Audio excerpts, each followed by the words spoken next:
ولقد يسرنا القرآن للذكر فهل من مدكر. بسم ربي الأكرم الذي علم بالقلم علم الإنسان ما لم يعلم وصلى الله على نبينا محمد وعلى آله وصحبه وسلم أما بعد. سامعین کرام، جیسا کہ آپ کو معلوم ہے کہ ابھی ہم مبنیات کی اقسام کو پڑھ رہے ہیں. یہاں ہمیں ان کی 8 قسموں کو پڑھنا ہے، جس میں سے ابھی تک ہم 3 قسم سے فارغ ہو چکے ہیں. پہلی قسم تھی ضمیر، دوسری قسم تھی اسم اشارہ، اور تیسری قسم تھی اسم موصول. پچھلے درس میں ہم نے اسم موصول کی بحث کو ختم کیا ہے. ہم نے وہاں جانا کہ اسم موصول کیا ہے، اسم موصول کیوں کہتے ہیں، صلہ کیا ہوتا ہے، ہم نے یہ سب جانا ہے. اور ہم نے وہاں دیکھا تھا کہ اسم موصول کی 2 طرح سے تقسیم کی جا سکتی ہے. جہاں سے مؤلف رحمہ اللہ نے یہاں پر 14 الفاظ ذکر کیے ہیں، ہم اس کو 2 قسموں میں تقسیم کر سکتے تھے. ایک وہ قسم تھی جو افراد کے مطابق تبدیل ہو رہی تھی، جیسے الذی، اللذانی، الذین الی آخرہ. اور ایک قسم وہ تھی جو افراد کے مطابق افراد کے بدلنے سے نہیں بدل رہی تھی، جو کہ ما سے شروع ہوئی اور ذو پہ ختم ہوئی. یہ سب بات ہم پچھلے درس میں مفصل طریقے سے الحمدللہ کر چکے ہیں. اب ہم اس بحث سے فارغ ہو کر مبنیات کے 4تھے قسم میں داخل ہو رہے ہیں، اور وہ قسم ہے اسم فعل. اسم فعل کے نام سے سمجھ میں آتا ہے کہ ایک فعل ہوتا ہے، ایک کلمہ ہوتا ہے جو کہ فعل کا معنی رکھ رہا ہوتا ہے، یعنی اس میں معنی تو فعل کا ہوتا ہے، لیکن وہ فعل کی علامت کو قبول نہیں کر رہا ہوتا.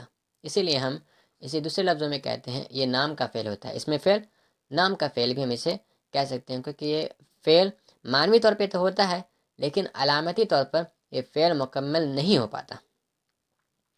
اب یہاں پر ہمیں اس بات کا اندازہ ہوتا ہے کہ عربی زبان میں ہمیں علامت یعنی اسماء، افعال اور حروف کی علامت کو پڑھنا کیوں پڑتا ہے.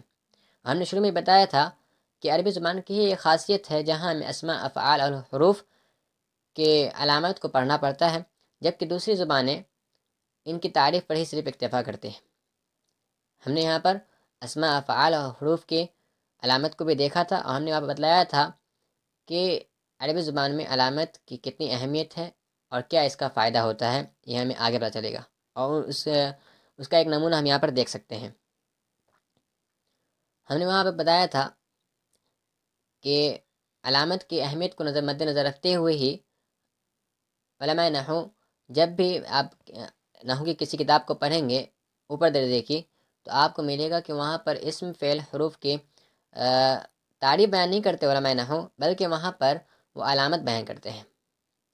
اسی لیے ہم نے وہاں پر شروع میں اسم، فعل، حرف کی علامت کو پڑھا. ہم نے وہاں پڑھا تھا آپ کو کم سے کم خاص علامتیں یاد ہونی چاہیے. اسم کی جیسے خاص علامت یہ تھی اس پہ ال داخل ہونا، جیسے الحمد. اسی طرح سے اس پہ تنوین داخل ہونا، جیسے رجل. اسی طرح سے اس پہ جر آنا، جیسے بزیدن. تو یہ 3 خاص علامتیں، کم سے کم یہ علامتیں آپ کو یاد ہونی چاہیے. اسی طرح سے فعل کی خاص علامت کیا ہے، اس پہ حروف جزم کا داخل ہونا، جیسے لم یلد ولم یولد.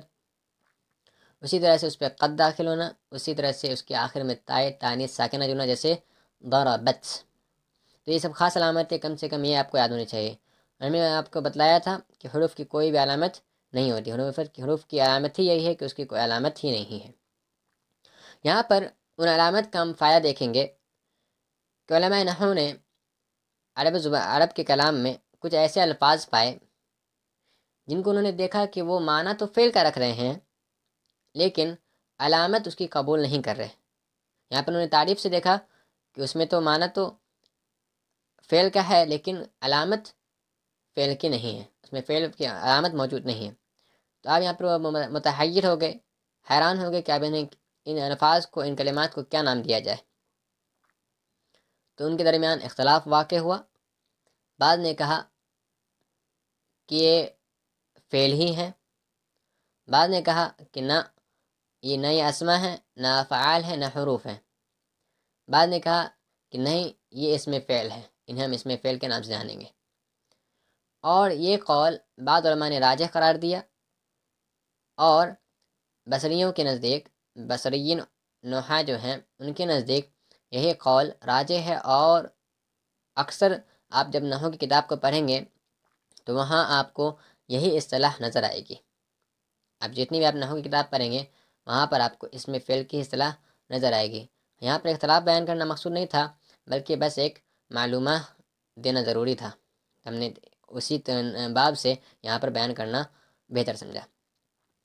اب یہاں پر آپ کو سمجھ میں آ گیا ہوگا کہ اسم فعل وہ اسم ہے، وہ کلمہ ہے جو فعل کا معنی رکھتا ہے لیکن اس کی علامت قبول نہیں کرتا۔ اب جنہوں نے اسم فعل کہا، انہوں نے کیوں کہا ایسا؟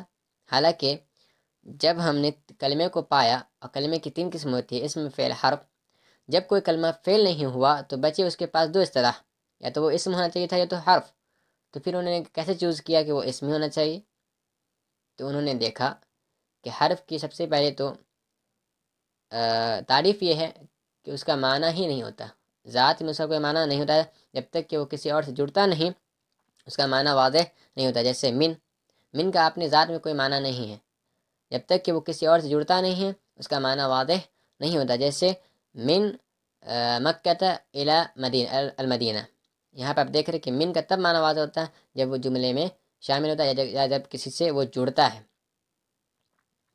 تو جب ان کلمات میں ایسا دیکھا گیا کہ یہ فعل کا معنی رکھتے ہیں لیکن ان میں حرف کی طرح سے تو نہیں ہے، کیونکہ ان میں معنی تو ہے، یہ کوئی معنی پہ دلالت تو کرتے ہیں، لہٰذا یہ حرف تو نہیں ہو سکتے۔ اس کے بعد انہوں نے دیکھا کہ اب بچ کے وہ صرف اسم، تو انہوں نے اسم کہہ دیا، اور ساتھ ہی اسم نام رکھنا، ان کو اسم فعل کہنا، یہ زیادہ قوی اس لیے ہو پایا کیونکہ ان میں دیکھا گیا کہ اسم کی خاص علامت جو ہے تنوین، وہ ان میں سے بعض کلمات ایسے ہیں، یعنی اسماء افعال میں سے بعض کلمات ایسے ہیں جن پر یہ تنوین بھی داخل ہو جاتا ہے، لہٰذا یہ رائے زیادہ قوی ہو سکی کہ ان جو کلمات کو جو فعل نہ ہو سکے انہیں حرف بھی نہ کہا جائے بلکہ انہیں اسم فعل ہی کہا جائے۔ تو اسم فعل وہ اسم ہے جو فعل کا معنی رکھتا ہو لیکن اس کی علامت قبول نہیں کرتا ہو۔ یہاں پر ایک قید بڑھا دینی چاہیے کہ لیکن اس کی علامت قبول نہ کرتا ہو، جیسے لیکن اس کی علامت قبول نہ کرتا ہو، ٹھیک ہے، علامت کو قبول نہ کرتا ہو۔ اس کے بعد مؤلف رحمہ اللہ نے یہاں پر اس کی 2 قسم بیان کی، یعنی اس کی تقسیم کرنا شروع کی۔ اب آپ کو معلوم ہونا چاہیے کہ فعل کی 3 قسم ہوتی ہے، امر، ماضی، مضارع۔ تو جب کوئی فعل اس کا اسم ہو رہا ہے، جب کوئی اسم فعل کہلا رہا ہے، اس کا مطلب ہے کہ اس کی بھی یہ 3 قسمیں ہوگی۔ تو ہم نہیں جانتے کہ مؤلف رحمہ اللہ نے یہاں پر صرف 2 کا تذکرہ کیوں کیا ہے۔ ممکن ہے کہ ان کے ذہن میں یہ بات نہیں رہی ہو، یا وہ مسئلے کو تھوڑا تسہیل کرنا چاہ رہے ہوں، سہولت کے باب سے یہاں پر انہوں نے صرف 2 کا بیان کیا ہو، واللہ اعلم۔ بہرحال انہوں نے اس کی 2 قسم کی، کہا پہلا اسم فعل تو وہ ہوتا ہے جو امر حاضر کا معنی دیتا ہے، یعنی کچھ کلمات ایسے ہیں جو فعل کا معنی رکھتے ہیں، امر حاضر کا معنی رکھتے ہیں لیکن علامت کو قبول وہ نہیں کرتے۔ اور یہاں پر ایک بات یاد رکھنی چاہیے کہ یہاں پر چونکہ امر حاضر کو انہوں نے مقدم کیا ہے، تو امر حاضر کو مقدم اس لیے کیا ہے، اس بات کو بتلانے کے لیے گویا ایک اشارہ ہے اس طرف کہ اس میں فعل اکثر امر حاضر کا معنی ہی دیتے ہیں، یعنی امر حاضر کے معنی رکھنے والے اس میں فعل کی تعداد عربی زبان میں زیادہ ہے بنسبت دونوں قسموں کے۔ تو یہاں پر انہوں نے پھر ان کے الفاظ کو بیان کیا، کہا ایک ہے رویدہ، مثلا رویدہ، جیسے اس کا معنی بھی بتلا دیا، مہلت دے امر حاضر ہے، مہلت دے۔ اسی طرح سے بلہ، چھوڑ دے، تو یہ بھی ایک اسم فعل ہے۔ اسی طرح سے حی حل، یہاں بھی آپ دیکھ رہے ہیں کہ یہ آؤ، کبھی کبھی حی حل سے حیہ کو الگ کر دیا جاتا ہے اور حل کو الگ کر دیا جاتا ہے، تو حی کے ساتھ الا آتا ہے، جسے مؤذن کہتا ہے حی علی الصلاح، حی علی الفلاح، مطلب وہی ہوتا ہے نماز کی طرف آؤ۔ حلم مطلب بھی آؤ۔ یہ سب ہو گیا کیا، امر وہ اسم فعل جو امر حاضر کا معنی دیتے ہیں۔ اسی طرح سے ایک ہے آمین، جسے ہم لوگ کہتے ہیں آمین، آمین بھی اسم فعل ہے جو کہ امر حاضر کا معنی دیتا ہے. اس کا مطلب ہوتا ہے استجب بمعنی استجب، بمعنی استجب یعنی اے اللہ تو ہماری اس دعا کو قبول کرنا. اس قسم سے جب فارغ ہوئے تو دوسری قسم کو بیان کیا، وہ ہے امر بمعنی فعل ماضی. دوسری قسم وہ ہے جو وہ اس میں فعل کی ہے جو فعل ماضی کا معنی دیتے ہیں. جیسے ہیہاتا وہ دور ہوا، دور ہوا یہ کہ فعل ماضی ہے. اسی طرح سے شتانہ جدا ہوا، یہ بھی کیا ہو گیا، یہ دونوں فعل ماضی کا معنی دے رہے ہیں. لیکن یہ سب کیا ہیں، اس میں فعل ہیں، یہ سارے کے سارے کیا کہلائیں گے، اس میں فعل کہلائیں گے. کیوں کہلا رہے ہیں یہ، کیونکہ یہ صرف اس میں دیکھ رہے ہیں آپ کی فعل کا معنی ہے، فعل کا یہاں پر آپ معنی دیکھ رہے ہیں، لیکن ان میں فعل کی جو علامتیں ہوتی ہیں یہ اس پہ داخل نہیں ہوتی ہیں. مثلا اگر فعل کی علامت قد ہے تو ہم یہ نہیں کہہ سکتے کہ قد ہیہاتا، قد ہیہاتا یہ کہنا بالکل غلط ہے. اسی لیے یہ صرف اس میں فعل کہلاتے ہیں، کیونکہ ان میں سے بعض کو ایسا دیکھا گیا کہ ان میں کبھی کبھی تنوین بھی داخل ہوا تھا، لہٰذا اسم ان کو نام دیا گیا اور یہ زیادہ قویر قول کہلایا. ہم نے جیسے کہ ابھی آپ کو بتلایا تھا کہ اس میں فعل کی 3 قسمیں ہونی چاہیے تھی. یہاں پر مؤلف رحمہ اللہ نے ان میں سے صرف 2 کا تذکرہ کیا ہے. وہ تیسری قسم کون ہے، وہ اس میں فعل جو فعل مضارع کا بھی معنی دے، فعل مضارع کا بھی معنی دے، فعل مضارع کا بھی معنی دیتے ہیں. اب وہ کون کون سے الفاظ ہیں، مثلا 2 کا ہم تذکرہ کر دیں. ایک ہے وہی، ایک ہے وہی، اس کا معنی ہوتا ہے بمعنی اتعجب، اتعجب یعنی مجھے تعجب ہوتا ہے، مجھے تعجب ہوتا ہے. ٹھیک ہے. اسی طرح سے دوسرا لفظ ہے افن، افن، افن. جیسے اللہ نے فرمایا فلا تقل لهما اف ولا تنهرهما. اف کا مطلب ہوتا ہے بمعنی اتضجر، اتضجر یعنی مجھے تنگی ہو رہی ہے، مجھے پریشانی ہو رہی ہے. جیسے آپ نے دیکھا وہی کا مطلب اتعجب میں تعجب کرتا ہوں، افن کا مطلب میں پریشان ہو رہا ہوں. یہ دونوں معنی سب سمجھ سکتے ہیں کہ دونوں میں مضارع کا معنی پایا جا رہا ہے. اس کا مطلب ہے کہ اس میں فعل کی 3 قسمیں ہو سکتی ہے. ایک تو وہ ہے بمعنی امر حاضر، دوسرا بمعنی فعل ماضی، اور تیسرا بمعنی فعل مضارع.